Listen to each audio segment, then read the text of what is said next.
Welcome to R S पाठशाला friends. जैसा कि आपको पता है, इस चैनल के माध्यम से अपन तैयारी करते हैं आर एस प्री और मेंस एग्जाम की, और वो भी अपन तैयारी करते हैं ऑथेंटिक्स बुक्स को पढ़ के, है ना। तो अगर आप भी इस तरीके से तैयारी करना चाहते हो तो आप आर एस पाठशाला को फॉलो कर सकते हो, ताकि समय समय पर आपको वीडियो मिलते रहे और आप बुक से पढ़ के अपनी तैयारी करते रहो। अभी अपन पढ़ रहे हैं एम लक्ष्मीकांत सर की बुक को। एम लक्ष्मीकांत सर की बुक में अभी अपन पढ़ रहे हैं पॉलिटी, है ना। पॉलिटी में अभी अपन पढ़ रहे हैं कॉन्स्टिट्यूशन, है ना।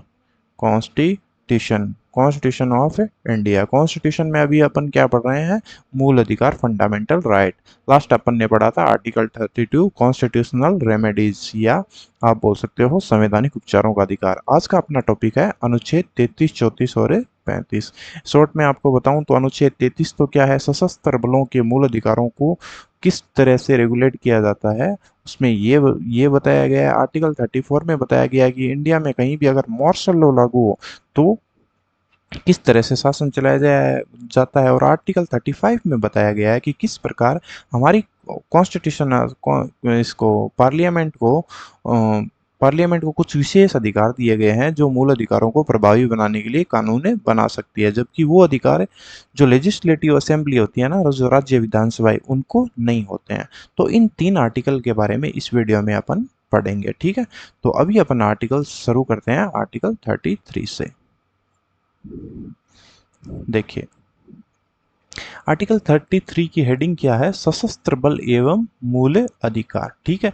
तो हेडिंग से ही पता चलता है कि ये आर्मी से संबंधित है कैसे न कैसे, है ना। सशस्त्र बल एवं मूल अधिकार। तो आप सोचिए कि किसी आर्मी वालों को मूल अधिकार एक्स्ट्रा दिए जाएंगे या कम किए जाएंगे, हाँ? बताइए। वो इंडिया की सबसे इम्पोर्टेंट, जो बोल सकते हो, जो रक्षा होता है किसी देश के लिए, उसमें वो एक कर्मचारी है या एक पर्सनल है। तो उनको क्या करता है? अपने मूल अधिकारों को न्यौछावर करना पड़ता है देश के लिए, है ना।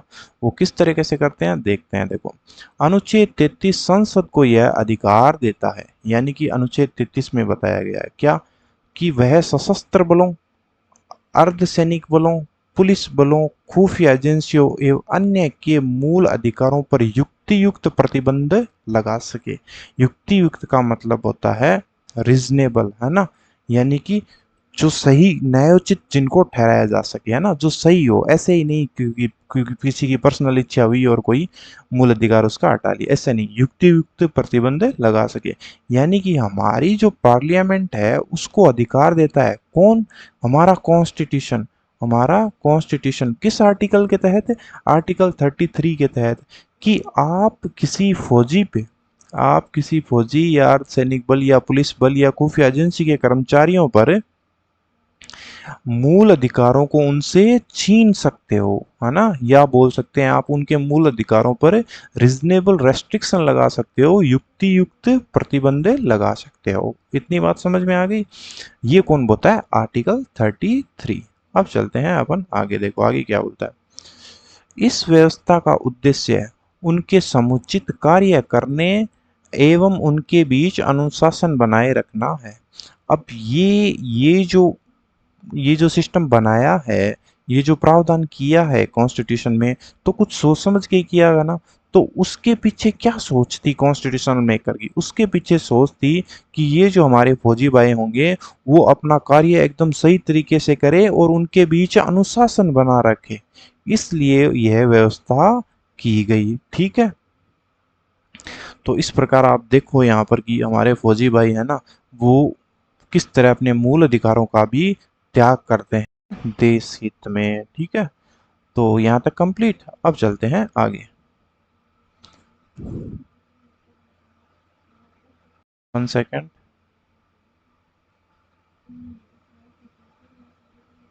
हाँ, यहाँ हो गया। इस व्यवस्था को दे। हाँ, अब देखो, अनुच्छेद 33 के अंतर्गत विधि निर्माण का अधिकार सिर्फ संसद को है, न कि राज्य विधान मंडल को। अब देखो, संसद और राज्य विधान मंडल आप समझते हो ना। संसद यानी कि हमारी लोकसभा और राज्यसभा। राज्य विधान मंडल का मतलब राज्य में जो विधानसभाएं होती है ना, उनको राज्य विधान मंडल या लेजिस्लेटिव असेंबली बोलते हैं, ठीक है। तो ये जो कानून बनाने का अधिकार है आर्टिकल 33 के तहत, वो संसद ने किसको दिया है? किसको दिया है? पार्लियामेंट को, है ना, यानी कि संसद को, जिसमें कौन सी दो बॉडीज आती है? लोकसभा और राज्यसभा। जबकि किसको नहीं दिया है? स्टेट लेजिस्लेटिव असेंबली, राज्य विधान सभाओं को ये अधिकार नहीं है। जो कानून बनाने का अधिकार है ना, जो युक्त प्रतिबंध लगाने का अधिकार है सेनाओं पे या सैनिक बलों पे या पुलिस बलों पे, वो किसके पास है? पार्लियामेंट के पास है, न कि स्टेट असेंबली या राज्य विधानसभाओं के पास नहीं है। अब देखते हैं आगे। अब देखो, इस तरह के संसद द्वारा बनाए गए कानून को किसी न्यायालय में किसी मूल अधिकार के उल्लंघन के समक्ष चुनौती नहीं दी जा सकती। अब देखो, आपको पता है कि हमारी संसद कोई भी कानून लेके आती है, तो अगर वो कानून नॉर्मली मूल अधिकारों का हनन करता है ना, तो हम में से कोई भी नागरिक या कोई भी बंदा संसद में ये अपील कर सकता है कि ये जो कानून है वो मूल अधिकारों का हनन करता है, इसलिए ये वैलिड नहीं है, तो इसलिए आप इसको नल एंड वॉइड कर दो या इसको कैंसिल कर दो।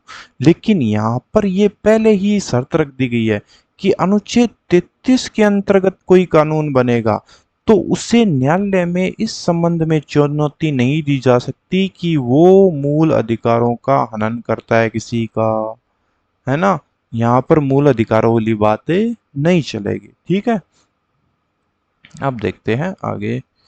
इस तरह संसद ने सैन्य अधिनियम 1950, नौसेना अधिनियम 1950, वायुसेना अधिनियम 1950 और पुलिस बल अधिकारों पर निषेध अधिनियम 1996, सीमा सुरक्षा बल अधिनियम आदि प्रभावी बनाई।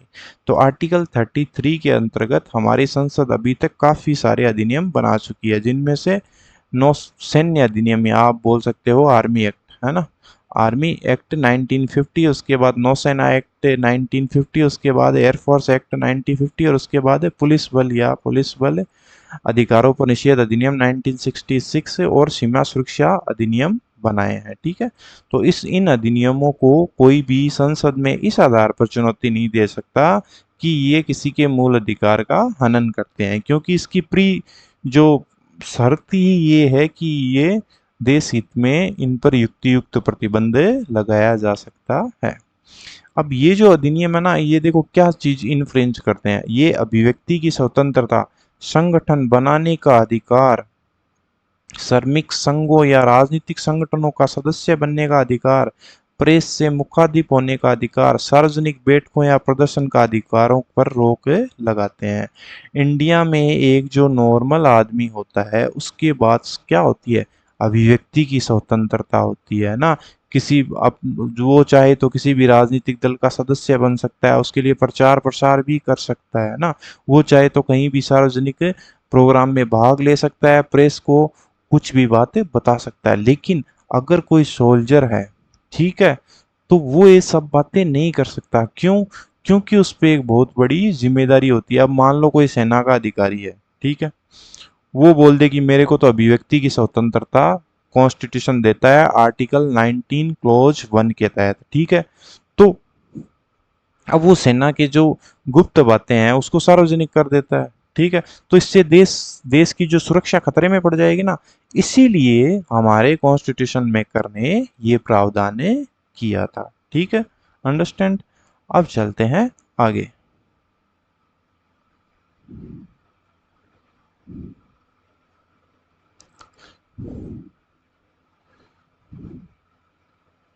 अब देखो, इसमें बताया है कि सैन्य बलों के सदस्य। अब देखो, सेना में खाली सोल्जर ही थोड़ी होते हैं, उनके साथ और भी बहुत सारे कर्मचारी होते हैं, ठीक है, तो उनको बोलते हैं सैन्य बलों के सदस्य।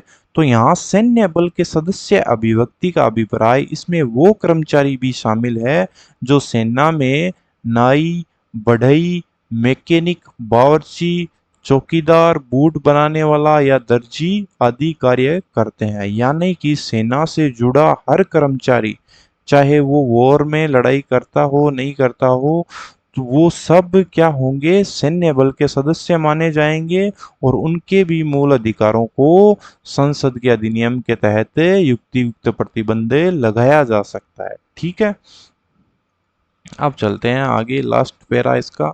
अनुच्छेद 32 के अंतर्गत निर्मित संसदीय विधि, अब जहां तक मूल अधिकारों को लागू करने का संबंध है, कोर्ट मार्शल, कोर्ट मार्शल क्या चीज होती है, सैन्य विधि के अंतर्गत स्थापित अधिकरण है ना।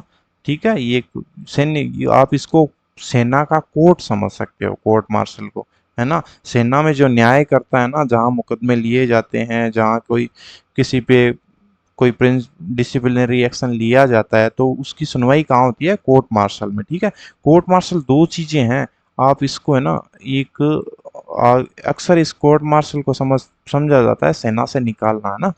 तो ये वो तो है ही, साथ में कोर्ट मार्शल अपने आप में एक संस्था है, ठीक है, जो क्या करती है, न्याय करती है सेना में, उसके अपने नियम कायदे होते हैं। ठीक है, तो यहाँ पर वो वाला है कोर्ट मार्शल, संस्था वाला कोर्ट मार्शल है। कोर्ट मार्शल क्या चीज है, सैन्य विधि के अंतर्गत स्थापित अधिकरण को उच्चतम न्यायालय और उच्च न्यायालय के रिट क्षेत्राधिकार से अपवर्जित करती है। देखो इस लाइन का क्या मतलब है, ध्यान से समझना होगा आपको। आर्टिकल 32 के अंतर्गत निर्मित संसदीय विधि, जहां तक मूल अधिकारों को लागू करने का संबंध है, कोर्ट मार्शल को उच्चतम न्यायालय और उच्च न्यायालय के क्षेत्र से अपवर्जित करती है। यानी कि सेना में जो न्यायालय होते हैं, जिसको अपन कोर्ट मार्शल बोलते हैं, उसमें अगर कोई कोई कार्रवाई की जाती है किसी व्यक्ति के विरुद्ध, तो आप उसको उच्चतम न्यायालय में जाके या उच्च न्यायालय में जाके रिट जारी नहीं करवा सकते। रिट का क्षेत्राधिकार नहीं है। उच्चतम न्यायालय और हाई कोर्ट को कोर्ट मार्शल के खिलाफ रिट जारी करने का अधिकार नहीं है, ये बताया गया है इसमें। ठीक है, तो इस प्रकार हमारा ये आर्टिकल 33 खत्म होता है। एक बार इसको रिवीजन अपन कर लेते हैं। देखो हमारा आर्टिकल 33 है, उसकी हेडिंग क्या है, सशस्त्र बल एवं मूल अधिकार, है ना, आर्म फोर्सेस एंड ये फंडामेंटल राइट्स। ठीक है, तो अनुच्छेद 33 के अंतर्गत क्या है, सबसे पहली बात कि हमारी पार्लियामेंट को इनके मूल अधिकारों पर युक्तियुक्त प्रतिबंध लगाने का अधिकार है, पहली बात है। ठीक है, युक्तियुक्त प्रतिबंध लगा सकती है किस पे, आर्म फोर्सेस पे और अर्धसैनिक बलों पे, खुफिया एजेंसी पे, इन सब पे क्या लगा सकती है, युक्तियुक्त प्रतिबंध लगा सकती है। अब ये जो कानून बनाएगी वे कौन बनाएगी, ओनली पार्लियामेंट। कौन बनाएगा, ओनली पार्लियामेंट बनाएगी। स्टेट की जो लेजिस्लेटिव असेंबली है या जो विधायिकाएं हैं, वो ये कानून नहीं बना सकती, ये याद रखना आपको। ठीक है, उसके बाद इस तरह के अधिनियम कौन से हैं, आर्मी एक्ट 1950, नौसेना एक्ट 1950, नेवी एक्ट 1950 और पुलिस बल अधिकारों पर प्रतिषेध अधिनियम 1966 आर्टिकल 33 के अंतर्गत बनाए गए हैं। ठीक है, उसके बाद उसके बाद ये है कि ये जो 3 एक्ट 4 एक्ट है, इसमें कौन से मूल अधिकारों पर हनन किया गया है, तो ये अभिव्यक्ति की स्वतंत्रता को रोकते हैं। देखो ये रे, अभिव्यक्ति की स्वतंत्रता, संगठन बनाना, संगठन नहीं बना सकते आप। अब सेना में कोई आदमी संगठन बना के बोल दे कि हमारा तो डीए बढ़ाओ, नहीं तो हमें लड़ाई नहीं करेंगे, तो ऐसा देश की सुरक्षा ही खतरे में पड़ जाएगी ना। जैसे अब बाकी के लोग कर सकते हैं ना, कोई भी रेलवे वाले हड़ताल कर देते हैं, तो सेना वाले हड़ताल कर दे तो चलेगा क्या, है। कहीं पे किसी ने टेररिस्ट अटैक हो गया, सेना वाले हड़ताल कर देगी कि पहले हमारा डीए बढ़ाओ, नहीं तो हम लड़ाई नहीं करेंगे, तो ऐसा नहीं चलता है। इसीलिए संसद में को यह अधिकार संविधान ने दिया है कि इनके अधिकारों पर युक्तियुक्त प्रतिबंध लगा सके। तो इस प्रकार संगठन बनाने का अधिकार नहीं है, राजनीतिक संगठनों का सदस्य बनने का अधिकार नहीं है, प्रेस से मुखातिब होने का अधिकार नहीं है, सार्वजनिक बैठकों में और प्रदर्शन का अधिकार नहीं है। उसके बाद अपन ने देखा कि सेना सैन्य बलों को सदस्य में खाली ऐसा नहीं है कि वो खाली लड़ने वाले शामिल होंगे, उनके साथ जो भी लोग रहते हैं, जो सेना में नाई का काम करते हैं या बढ़ई का काम करते हैं, या कोई मैकेनिक होता है, बावर्ची होता है, चौकीदार, बूट बनाने वाला, दर्जी, इन सब पे ये बात लागू होती है। ठीक है, उसके बाद ये बोलता है कि सेना में जो स्थापित अधिकरण कोर्ट मार्शल है, उस के खिलाफ हाई कोर्ट और सुप्रीम कोर्ट क्या नहीं जारी कर सकते, किसी भी प्रकार की रिट जारी नहीं कर सकते हैं। ठीक है, तो इस प्रकार हमारा आर्टिकल 33 हुआ कंप्लीट। अब अपन देखेंगे आर्टिकल 34। अब अपन देखेंगे आर्टिकल 34, जिसकी हेडिंग देख लीजिए, जिसकी हेडिंग है मार्शल लॉ एवं मूल अधिकार। इस हेडिंग से ही पता चल रहा है कि मार्शल लॉ और मूल अधिकार में यहाँ पर क्या संबंध है, इसके बारे में कौन सा आर्टिकल बात करता है, आर्टिकल 34। तो चलिए देखते हैं इसको। अनुच्छेद 34 मूल अधिकारों पर तब प्रतिबंध लगाता है जब भारत में जब भारत में कहीं भी मार्शल लॉ लागू हो। यानी कि मार्शल लॉ का मूल अधिकारों से क्या संबंध है कि मार्शल लॉ भारत में कहीं भी लागू होगा तो वहां पर क्या होगा, मूल अधिकारों पर प्रतिबंध लग जाएगा। बस इतनी सी बात है, सिंपल सी। आर्टिकल 34 क्या कहता है कि इंडिया में कहीं भी मार्शल लॉ लागू होगा तो वहां पर मूल अधिकारों पर प्रतिबंध लगेगा। किस तरह लगेगा, आगे क्या कार्रवाई होगी उसके बारे में आगे है। देखो, यह संसद को इस बात की शक्ति देता है, संसद को इस बात की शक्ति देता है कि किसी भी सरकारी कर्मचारी को या अन्य व्यक्ति को उसके द्वारा उसके द्वारा किए जाने वाले कार्य की व्यवस्था को बरकरार रखे या पुनर्निर्मित करे। ठीक है, देखो इस लाइन का मतलब क्या है, यहाँ कोमा होनी चाहिए, कोमा लगा लेना, नहीं तो आप कंफ्यूज हो जाओगे। ठीक है, बुक में कोमा नहीं। तो यह संसद को इस बात की शक्ति देता है कि वह यह संसद को इस बात की शक्ति देता है कि किसी भी सरकारी कर्मचारी को या अन्य व्यक्ति को उसके द्वारा किए जाने वाली व्यवस्था को बरकरार रखे या पुनर्निर्मित करे।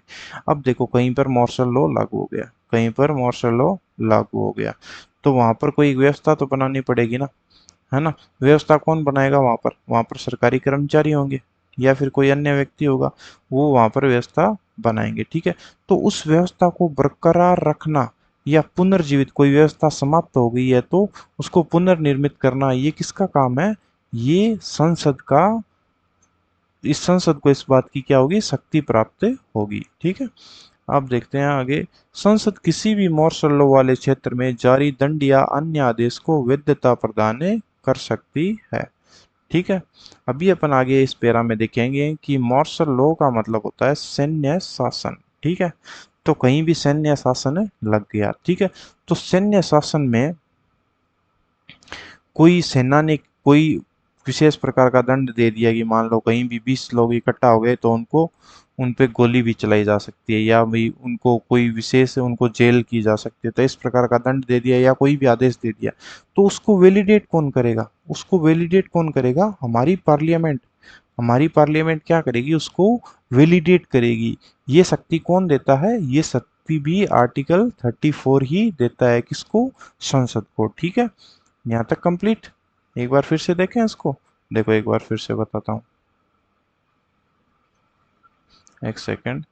देखिए, अनुच्छेद 34 मूल अधिकारों पर तब प्रतिबंध लगाता है जब भारत में कहीं भी मार्शल लॉ लागू हो, है ना, सीधी सी बात है। मार्शल लॉ जहां पर लागू होगा वहां पर अनुच्छेद 34 मूल अधिकारों पर प्रतिबंध लगाने का प्रावधान करता है।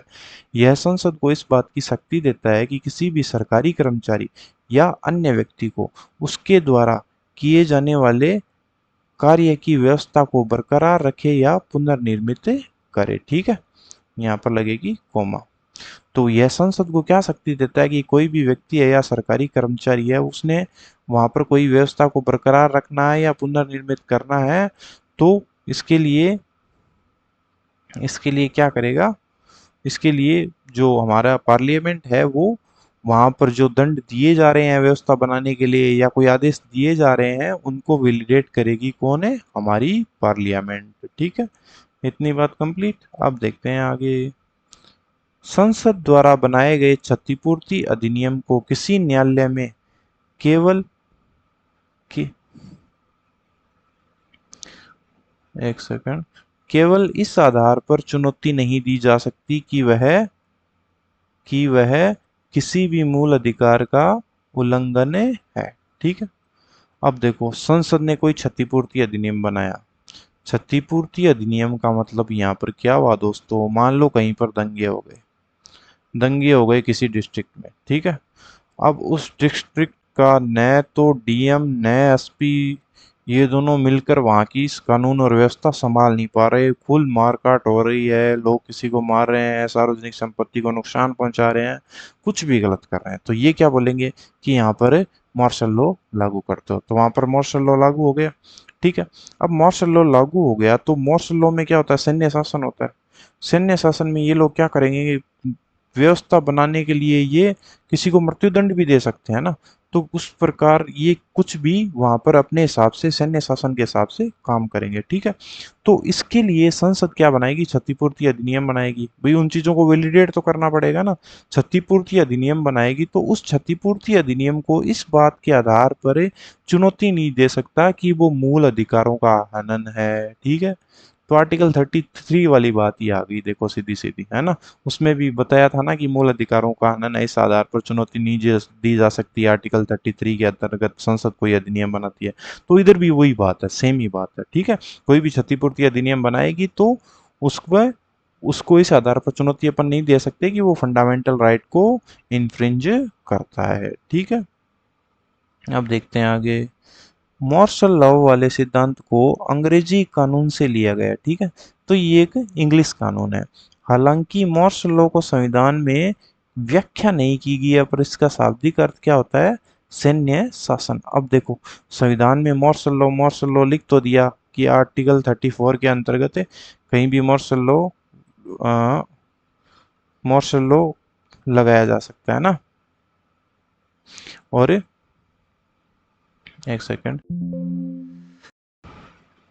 मार्शल लॉ लगाया जा सकता है, और मार्शल लॉ लगा के वहाँ पे कानून और व्यवस्था को पुनर्जीवित करने के लिए सैन्य शासन लगेगा, ठीक है। इतनी बात बता गई, लेकिन ये नहीं बताया गया कि मार्शल लॉ है क्या, इसकी पूरी व्याख्या संविधान में दी नहीं गई है, ठीक है। तो इसका मोटा मोटी अर्थ हमने क्या निकाला है, मार्शल लॉ के सिद्धांत को अंग्रेजी कानून से लिया है। हालांकि यह मार्शल लॉ की संविधान में व्याख्या नहीं की गई है, पर इसका शाब्दिक अर्थ क्या है, इसका शाब्दिक अर्थ है सैन्य शासन। यह ऐसी स्थिति का परिचायक है जहां सेना द्वारा सामान्य प्रशासन को अपने नियमों कानूनों के तहत संचालित किया जाता था। यहाँ तो देखो सीधी सीधी बात है, देखो कि उसकी व्याख्या नहीं की गई है, और उसका शाब्दिक अर्थ क्या है, सैन्य शासन। शाब्दिक अर्थ क्या है, सैन्य शासन। इसका मतलब क्या हुआ कि जो प्रशासन है वो सेना अपने नियम कानूनों के तहत चलाएगी, ठीक है। सेना अपने नियम कानूनों के तहत यहाँ का प्रशासन है चला दी जाएगी, और साधारण कानून क्या हो जाएंगे, निलंबित हो जाएंगे। अब और सरकारी कार्यों को सैन्य अधिकरण के अधीन किया जाता है, ठीक है। सरकारी जितने भी कार्य है उनका सबकी कमांड किसके पास रहेगी, सैन्य अधिकरणों के पास रहेगी। इस प्रकार मार्शल लॉ का अपन अर्थ निकालते हैं, लेकिन संविधान में मार्शल लॉ की व्याख्या नहीं की गई है, ठीक है। अब चलते हैं आगे। अब देखिए, अब ये बताया गया है कि यह सैन्य कानून से अलग है। सैन्य कानून का मतलब जो सेना फौजियों पर कानून जो लागू होता है ना, उससे अलग है, वो वैसा नहीं है जो उसकी सशस्त्र बलों पर लागू होता है, ठीक है। मार्शल लॉ घोषित होने पर संविधान में कोई विशेष प्राधिकरण की व्यवस्था नहीं है। अब देखो ये बात यहाँ पर अलग है कि कहीं भी कोई भी स्टेट में मार्शल लॉ लागू कर दिया तो कोई वहां पर विशेष मशीनरी नहीं आएगी या विशेष मैकेनिज्म काम नहीं करेगी, है ना। तो वहां पर कोई विशेष प्राधिकरण नहीं होगा, बस सेना को वहां का सामान्य प्रशासन सौंप दिया जाएगा और सेना अपने हिसाब से वहां का प्रशासन है चलाएगी। हालांकि अनुच्छेद 34 के तहत भारत में 34 को भारत में कहीं भी लागू किया जा सकता है, ठीक है। तो अनुच्छेद 34 को भारत में कहीं भी लागू किया जा सकता है, सिंपल सी बात है। मार्शल लॉ को असाधारण परिस्थितियों जैसे युद्ध, अशांति, दंगे या कानून का उल्लंघन आदि में लागू किया जाता है। इसका न्यायोचित उद्देश्य समाज में व्यवस्था बनाई रखी जा सके, ठीक है। तो देखो यहाँ पे ये बताया गया है कि आर्टिकल 33 को एनी पार्ट ऑफ इंडिया कहीं भी लागू किया जा सकता है। दूसरी बात, किन परिस्थितियों में, कहीं पर युद्ध हो जाए, कहीं पर किसी प्रकार की अशांति हो जाए, दंगे भड़क जाए, या फिर कानून का उल्लंघन बहुत ज्यादा मात्रा में होने लग जाए, जो सामान्य जो नागरिक प्रशासन है उसको संभालने में काबिल न हो, तब वहां पर क्या लगाया जाता है, मार्शल लॉ लगाया जाता है। और इसका उद्देश्य क्या है, कानून और व्यवस्था को पुनः स्थापित करना। कानून और व्यवस्था को पुनः स्थापित करना ही इसका क्या है, उद्देश्य है। अब देखो, मार्शल लॉ के क्रियान्वयन के समय सैन्य प्रशासन के पास जरूरी कदम उठाने के लिए असाधारण अधिकार मिल जाते हैं। देखो, उनके पास सारे अधिकार होते हैं। जब उन सैन्य प्रशासन के हाथ में लॉ आता है तो उनके पास सारे अधिकार होते हैं। वे अधिकारों पर प्रतिबंध लगा सकते हैं, है ना, किसी भी मूल अधिकारों पर प्रतिबंध लगा सकते हैं। किसी भी मामले में नागरिकों को मृत्युदंड भी दिया जा सकता है। देखो, इतने अधिकार सेना के पास आ जाते हैं। यानी भी कहीं भी मार्शल लॉ लगा हुआ है तो सैन्य प्रशासन के पास बहुत सारी असीमित शक्तियां आ जाती है। वो चाहे तो किसी भी नागरिक को मृत्युदंड भी दे सकते हैं। ठीक है, अब चलते हैं आगे। अब उच्चतम न्यायालय ने घोषणा की है कि मार्शल लॉ प्रतिक्रियावादी परिणाम के तहत बंदी प्रत्यक्षीकरण रिट को निलंबित नहीं कर सकता। अब देखो, प्रतिक्रियावादी परिणाम का मतलब क्या है। प्रतिक्रियावादी परिणाम का मतलब ये है कि कहीं पर दंगे हो रहे हैं, ठीक है, तो दंगों को दबाने के लिए कुछ प्रतिक्रिया तो करनी पड़ेगी ना। तो प्रतिक्रिया में सेना ने जो कानून अपना लगाया है उसमें भी एक चीज हमारे जो सुप्रीम कोर्ट है उन्होंने स्पष्ट कर दिया है कि आप जो हीबियस हीबियस कॉर्पस की जो रिट है ना, उसको यहाँ पर निलंबित नहीं किया जा सकता, नहीं किया जा सकता है। ठीक है, तो हीबियस कॉर्पस लागू रहेगा। अगर किसी भी एरिया में मार्शल लॉ लगा हुआ है तो भी वहां पर हीबियस कॉर्पस लागू रहेगा। ये सिस्टम हमारे संविधान में नहीं है, ये व्यवस्था किसने दी है, सुप्रीम कोर्ट ने। ठीक है, अब देखते हैं आगे। अनुच्छेद अनुच्छेद 34 के तहत मार्शल लॉ की घोषणा अनुच्छेद 352 के अंतर्गत राष्ट्रीय आपातकाल की घोषणा से भिन्न है। ठीक है, तो आर्टिकल 352 में कि तो क्या होता है कि कहीं तीन ही सिचुएशन होती है ना, कि भी युद्ध हो या बाह्य आक्रमण हो या सशस्त्र विद्रोह हो, तो ऐसी स्थिति में लागू किया जाता है। तो लेकिन मार्शल लॉ तो कहीं भी कानून या व्यवस्था किसी भी प्रकार से खतरे में पड़ जाए तो लागू किया जा सकता है। तो इस प्रकार आर्टिकल 352 आर्टिकल 34 से अलग है। दोनों के बीच विभेद है, वो आगे अपन देखते हैं। चलिए, तो विभेद क्या है देखते हैं। देखो, ये तो है मार्शल लॉ, ठीक है, और ये है राष्ट्रीय आपातकाल। इसमें क्या विभेद है, सिंपल से हैं, देखते हैं। यह सिर्फ मूल अधिकारों पर प्रभावित करता है। ठीक है, तो कहीं भी मार्शल लॉ हो गया ना, तो मार्शल लॉ लागू होने के बाद वहां पर केवल मूल अधिकारों पर ये क्या करता है, प्रतिबंध लगाता है। लेकिन जब नेशनल इमरजेंसी होती है तो ये न केवल मूल अधिकारों को प्रतिबंध करता है बल्कि केंद्र राज्य संबंधों को भी प्रभावित करता है। यानी कि सेंटर स्टेट जो रिलेशन है, ठीक है, सेंटर और स्टेट के जो रिलेशन है उसको भी क्या करता है, प्रभावित कर देता है। आपको पता है कि जिस नेशनल इमरजेंसी लागू होती है तो सारा का सारा कार्यभार राज्य का राज्यपाल के हाथ में आ जाता है ना। और इंडिया की जो व्यवस्था है वो संघात्मक की जगह एकात्मक रूप धारण कर लेती है। यानी कि अब जो राज्यपाल है वो मुख्यमंत्री वहाँ का वास्तविक सर्वे सर्वा नहीं रहता आपातकाल में, राज्यपाल वहाँ का सर्वे सर्वा हो जाता है। और वो किसके निर्देशों पर चलता है, सेंट्रल गवर्नमेंट के। ठीक है, तो इस तरह देखो, आर्टिकल 352 34 से अलग है, बल्कि केंद्र राज्य संबंधों को भी प्रभावित करता है। इसके अलावा राजस्व वितरण एवं निकाय शक्तियों को भी प्रभावित करने के साथ संसद का कार्यकाल भी बढ़ा सकता है। यानी कि आर्टिकल 352 के अंतर्गत जब नेशनल इमरजेंसी लागू होती है तो उस टाइम में जो है संसद का कार्यकाल भी बढ़ाया जा सकता है। और इंडिया में एक ऐसा हुआ भी है ना, इंदिरा गांधी के समय, है ना। और आगे क्या है, यह है देखो, यह सरकार एवं साधारण कानूनी न्यायालयों को निलंबित करता है। ठीक है, जो मार्शल लॉ होता है वो साधारण कानूनी न्यायालयों को निलंबित कर देता है। ठीक है, वहां पर किसका शासन हो जाता है, फिर सेना का शासन हो जाता है। और यहाँ पर कोर्ट, जो साधारण कानूनी न्यायालय है वो नहीं चलते, वहां पर कोर्ट मार्शल चलता है। यह सरकार या सामान्य कानूनी न्याय को जारी रखता है। यानी कि आर्टिकल 352 जब लागू होता है तो सरकार भी जारी रहती है और सामान्य कानून न्याय भी अपना काम करते रहते हैं। यह कानून या व्यवस्था के भंग होने पर उसे दोबारा निर्धारित करता है ना। तो इसका सीधा सीधा एक पॉइंट ये है कि मार्शल लॉ लागू करने का कि कानून एवं व्यवस्था को रीएस्टेब्लिश करना होता है, पुनर्स्थापित करना होता है बस। जबकि नेशनल इमरजेंसी को 3 आधारों पर लागू किया जा सकता है, कोई भी युद्ध हो जाए, बाहरी आक्रमण हो जाए या सशस्त्र विद्रोह हो जाए, है ना। इसके लिए फिक्स है चीजें, क्या, या तो युद्ध या बाहरी आक्रमण या सशस्त्र विद्रोह। चौथा क्या है, इसे देश के कुछ विशेष क्षेत्रों में लागू किया जाता है ना। तो ये पूरी इंडिया में लागू नहीं हो सकता, कुछ विशेष एरिया में ही लागू किया जा सकता है मार्शल लॉ। लेकिन आर्टिकल 352 और पूरे इंडिया या देश के किसी भी भाग में लगाया जा सकता है, ये बात आपको याद रखनी है। उसके बाद इसके लिए संविधान में कोई विशेष व्यवस्था नहीं है, यह अव्यक्त है ना। तो संविधान में कोई ज़्यादा इसके बारे में बात नहीं की गई है, कि इतना बताया गया है कि आर्टिकल 34 के तहत कानून या व्यवस्था अगर किसी जगह की सही नहीं है तो उसको लागू कराने के लिए आप मार्शल लॉ लगा सकते हैं। लेकिन इसके बाद मार्शल लॉ की व्याख्या नहीं की गई है, जबकि आर्टिकल 352 को एक पूर्णतः समझाया गया है जो सुस्पष्ट है और विस्तृत है। ठीक है, इस प्रकार आर्टिकल 34 और 352 में फर्क है जो अपन ने इस सारणी से देखा। इस प्रकार हमारा आर्टिकल 33 और 34 कंप्लीट होता है। अब अपन देखेंगे आर्टिकल 35।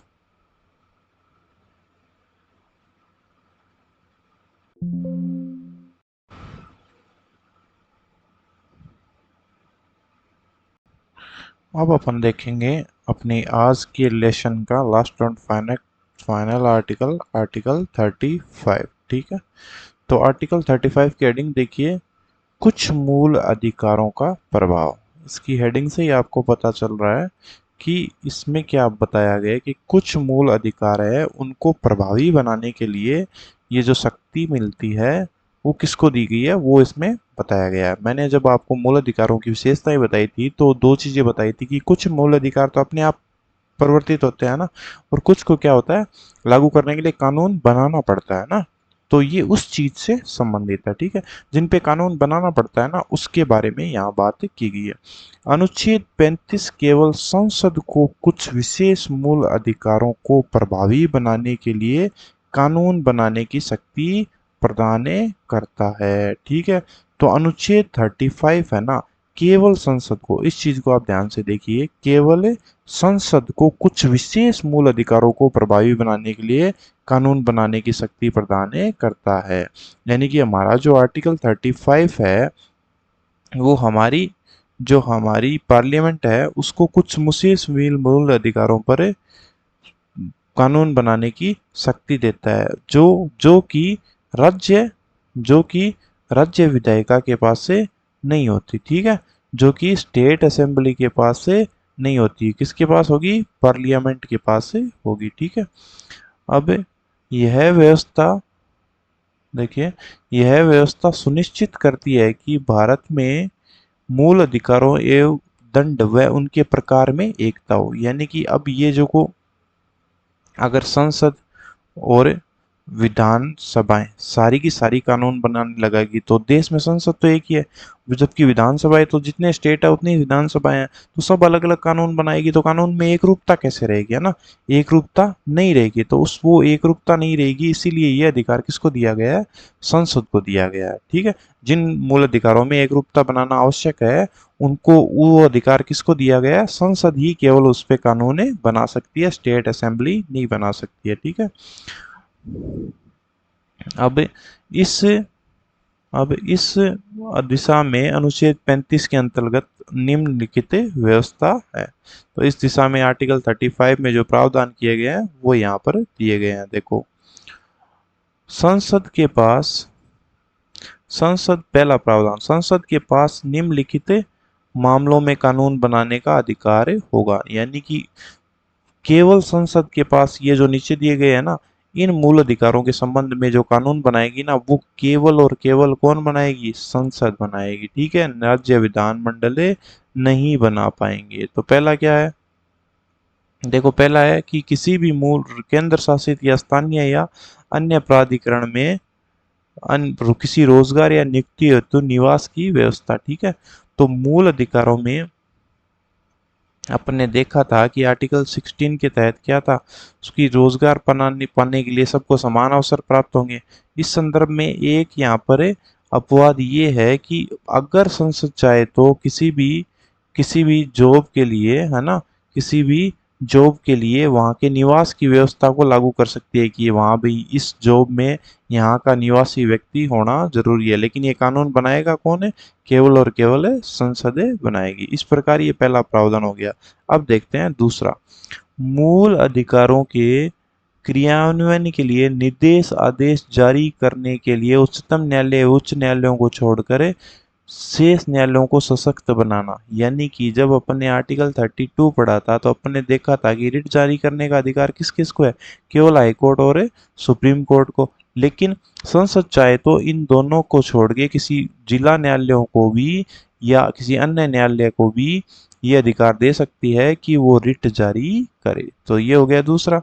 तीसरा क्या है? सशस्त्र बलों और पुलिस बलों आदि के सदस्यों के मूल अधिकारों का प्रतिबंध। ये अपन ने अभी देखा था आर्टिकल 33 कि संसद चाहे तो सशस्त्र बलों के मूल अधिकारों पर प्रतिबंध लगाने, युक्त प्रतिबंध लगाने वाले कानून बना सकती है, और उन्होंने बनाया भी है। लेकिन ये काम स्टेट नहीं कर सकती है। Army act 1950, air force act 1950, navy act 1950, ये अर्धसैनिक भी, सॉरी, ये पुलिस बल अधिकारों पर प्रतिषेध अधिनियम 1966, और ये सारे बनाए हुए हैं ना। ठीक है, तीसरी और ये लास्ट चौथी क्या है?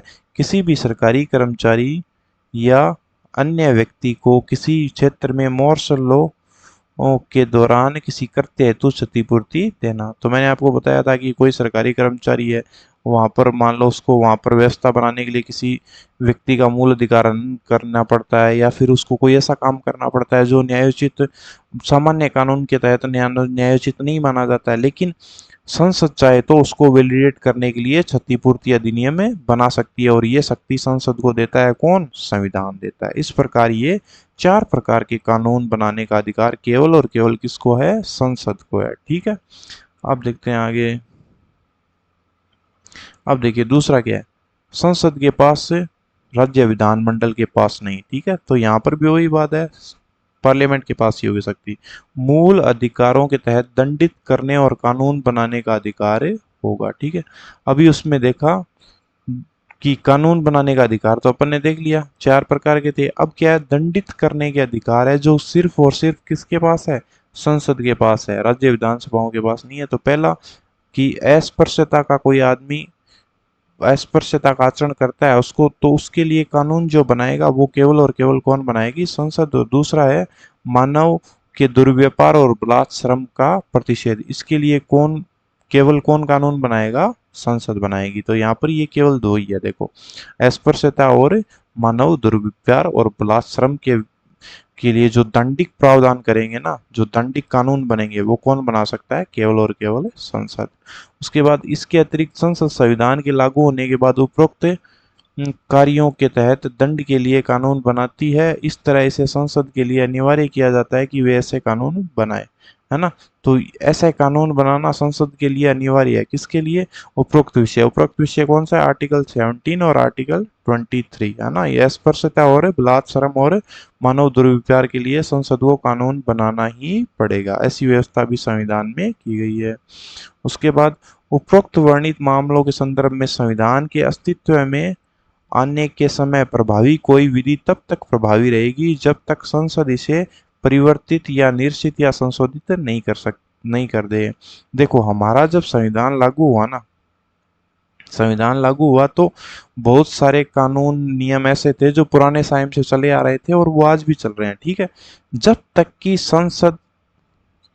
संसद इनमें या तो कोई चेंज नहीं कर दे, या कोई उसमें उसको निरसन नहीं कर दे, उनको निरस्त नहीं कर दे, या उनको संशोधित नहीं करते, तो वो अपने मूल रूप में चले आएंगे। ठीक है, अगर ये तीनों काम से होता है तो वो चेंजिंग के बाद चले आएंगे, नहीं तो वो अपने मूल रूप में चले आएंगे। ये भी व्यवस्था संविधान में ही लिखी गई है। ठीक है, ये भी व्यवस्था कहाँ लिखी गई है? संविधान में ही लिखी गई है। अब लास्ट पॉइंट है, यह उल्लेखनीय होना चाहिए कि अनुच्छेद 35 संसद के उपरोक्त विषयों के कानून बनाने का प्रावधान सुनिश्चित करता है। हाँ, यह तो उल्लेखनीय है कि उपरोक्त विषय पर कौन बनाएगा, संसद कानून बनाएगा। यद्यपि इनमें से कुछ अधिकार राज्य या विधानमंडल के पास भी होते हैं, तो अन्य जो मूल अधिकार है ना, उसके उनमें राज्य विधानमंडल भी कानून बना सकता है। लेकिन इस आर्टिकल 35 में जो भी व्यवस्था की गई है ना, उस पे केवल और केवल कौन कानून बना सकता है, संसद। इस प्रकार हमारा आर्टिकल 35 भी कंप्लीट हुआ।